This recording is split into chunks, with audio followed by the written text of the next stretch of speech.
Hey guys, this is kind of an odd update. My husband had surgery the other day. I had a video up.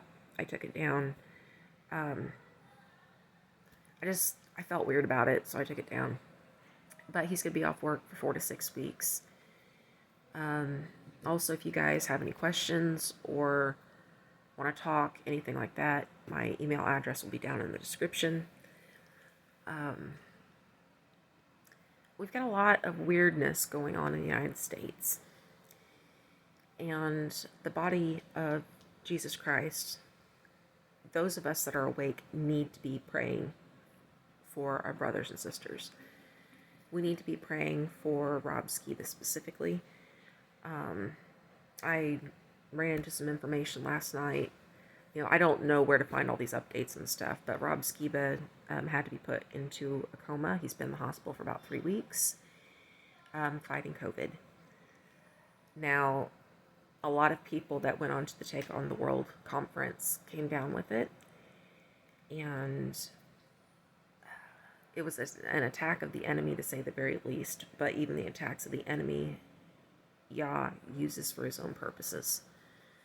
And I fully believe that those people will be needing those antibodies to continue their work. Okay?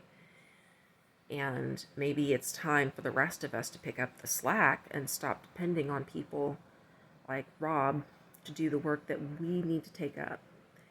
Because God bless Rob, he's shouldered a lot of this community. Okay?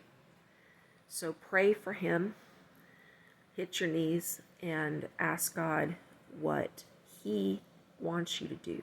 Whether it's YouTube, whether it's just studying for yourself, whether it's trying to put back a few weeks worth of groceries or donating food to families that you know that need it. We've got to start pulling together as a community. And I don't know if there's been any type of PayPal fund or anything like that set up for Rob and his wife. I don't know what their financial situation is. But if you have the availability to fast and pray for Rob's healing and to have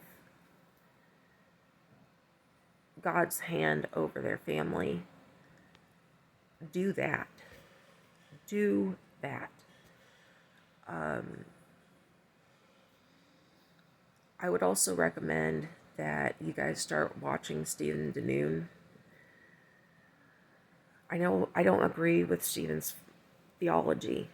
I don't at all.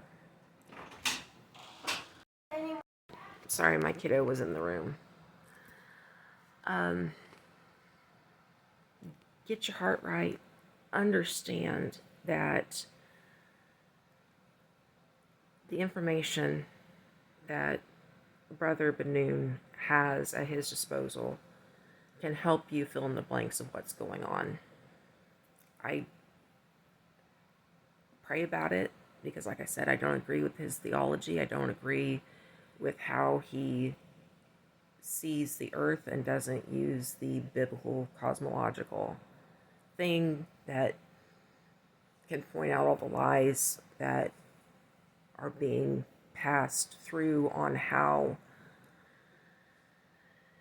the enemy's working. I don't doubt that, yeah, they're pulling a lot of strings. So get caught up on that, pray about it. But guys, I fully believe that this is going to be the big push, very similar to World War II. They were trying to have the throne ready for the Antichrist. Well, there has been a lot of progress on raising the Antichrist, the Assyrian, Nimrod, whomever, whatever name you want to give him, and the multiple instances that spirit has inhabited a body and worked through it. It's years of research in my head right now, but it doesn't really matter because I think any of us that claim salvation through Jesus Christ can understand what an Antichrist spirit is. And that the Antichrist comes out of the pit. And that, you know, all of history across the world, those places that serve the Antichrist spirit built towers, pyramids. Now, I don't believe that the very perfect pyramids built in Egypt were built by the enemy, so to speak. I think those probably had another purpose, but you'd have to read Enoch and some of those other texts to get that context, and it's really not material. But, guys, God has this all under control. I don't agree with the administration that's in power, but God's people have not been faithful, so we've got a crappy ruler. We've got whoever is in charge, which it's not the person that's sitting on the throne, he's a puppet. But ultimately, through our sin in this life and our failure to stand up and instead trying to nice things away, we're facing judgment.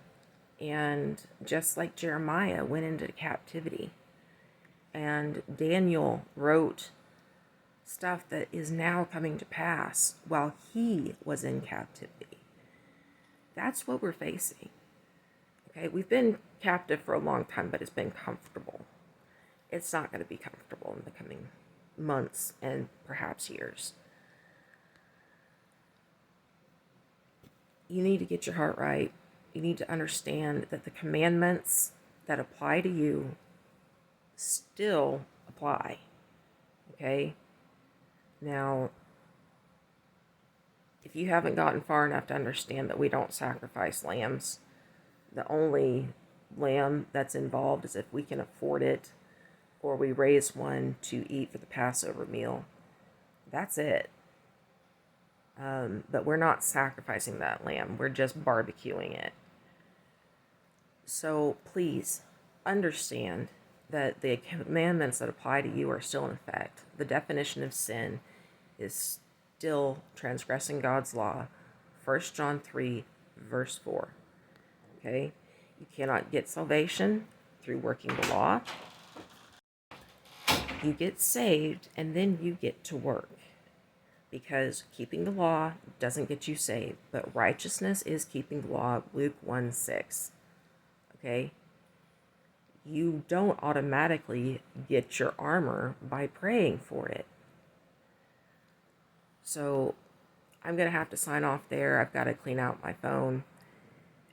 But get to work. Stop being lazy and resting on your blessed assurance. All right, much love, guys.